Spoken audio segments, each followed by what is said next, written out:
Hey guys, Rohan here once again. So today we are going to react on the video by AsapSCIENCE. What happens when you inbreed? Okay, so we'll just watch the video and I'll just give you my thoughts. Okay, here we go. 1, 2, 3, go. On your quest to find love and possibly have offspring, many of us cringe at the idea of mating with a sibling or any relative, really. Weird. But what's the big problem with incest in the first place? What actually happens when you inbreed? The first thing to understand is how any trait you have comes about. You have your biological mom and your dad who each have their own unique DNA, and basically you get half of your DNA from mom and half from dad. These DNA pairs define everything about you, but in some cases, certain traits are more dominant, like brown eyes for example. If your mom has 2 pairs of the brown eye allele, her eyes will be brown, and if your dad has 2 pairs for the blue eyes, his will be blue.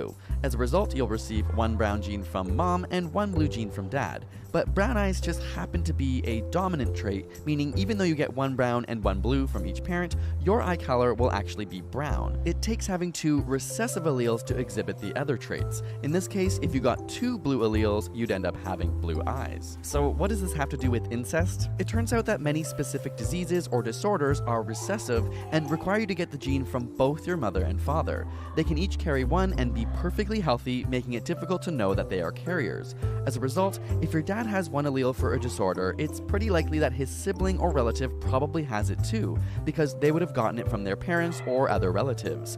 Had your dad decided to mate with a random person in the population, the chance of them having the same recessive gene is low, but if he chooses to copulate with his sister or cousin, then your odds of getting both of the recessive genes are much higher. Still not guaranteed, but much more likely. In that sense, it's important to remember that inbreeding doesn't create genetic mutations or defective offspring itself, but instead increases the chance of a rare gene combination. In fact, even when both parents carry a recessive gene, there's still a 75% chance that they won't both pass on the gene, leading to perfectly healthy kids with respect to that particular disorder or disease. So, is inbreeding ever good? Not so much in humans, but we rely on it in some plants and animals.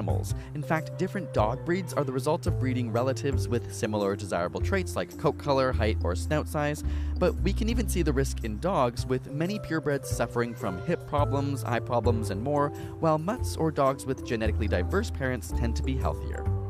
Thanks for tuning into our video.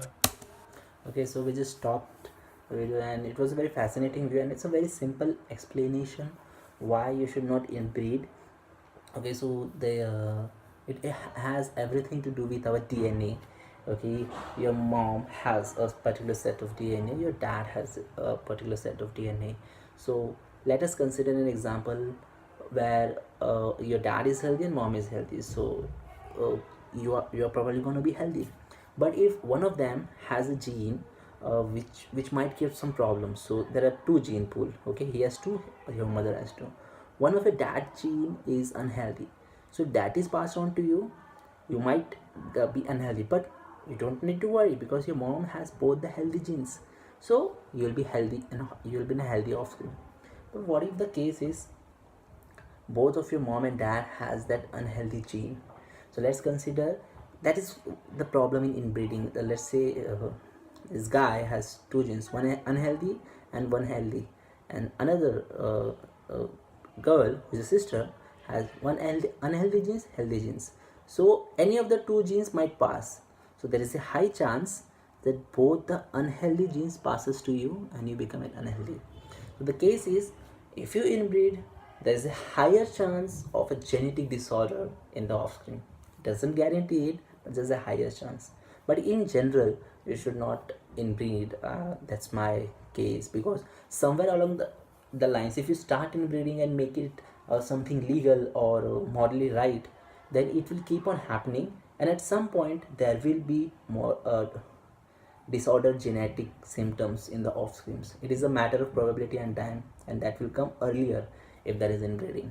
Okay, so that's it guys. Till next time, stay awesome guys. Bye.